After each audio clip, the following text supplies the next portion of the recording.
दरम्यान याचे पडसाद आता महाराष्ट्रात सुद्धा उमटतात। महाराष्ट्रातनं कर्नाटकात जाणारी एसटी वाहतूक आता तात्पुरती थांबवण्यात आली आहे। कन्नड रक्षक वेदिकेच्या कार्यकर्त्यांनी एसटी आणि चालकाला काळं फासण्याचा हा प्रकार केला होता आणि या घटनेचे पडसाद आता या ठिकाणी उमटतात।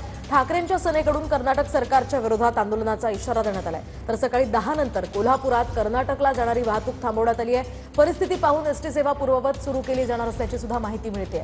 दरम्यान या संदर्भात अधिकची माहिती जाणून घेऊयात आमचे प्रतिनिधी भूषण पाटील यांच्याकडून। भूषण, काय सांगाल, काय अधिकची माहिती या प्रकरणात? काल कोल्हापुरातील बस चालकाला कर्नाटकातील चित्रदुर्गमध्ये कन्नड रक्षक वेदिकेच्या कार्यकर्त्यांनी मारहाण केली, बसला काळं फासलं, त्यावर चालकाला देखील काळं फासलं आणि त्या घटनेचे पडसाद आता उमटायला सुरुवात झालेली आहे।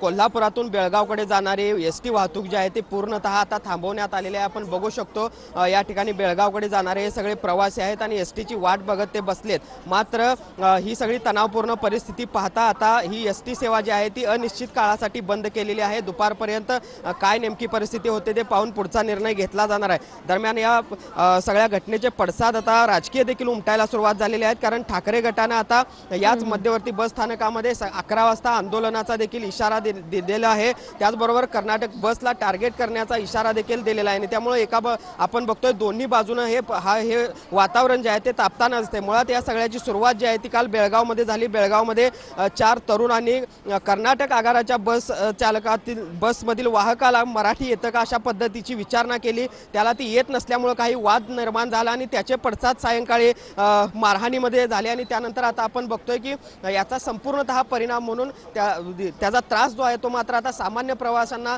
सोसावा लागणार आहे असं दिसतंय। कारण कोल्हापुरातून बेळगाव असेल, निपाणी असेल, हुबळी असेल या सगळ्या भागामध्ये जाणारी एसटी वाहतूक जी आहे ती आता तरी पूर्णतः थांबवण्यात आलेली आहे आणि अनिश्चित काळासाठी ही सगळी एसटी सेवा थांबवण्यात आली आहे। दुपारनंतर भूषण दिलेल्या सविस्तर माहितीसाठी आपण पाहतोय, यामुळे सामान्य प्रवाशांचे मात्र चांगलेच हाल होत आहेत।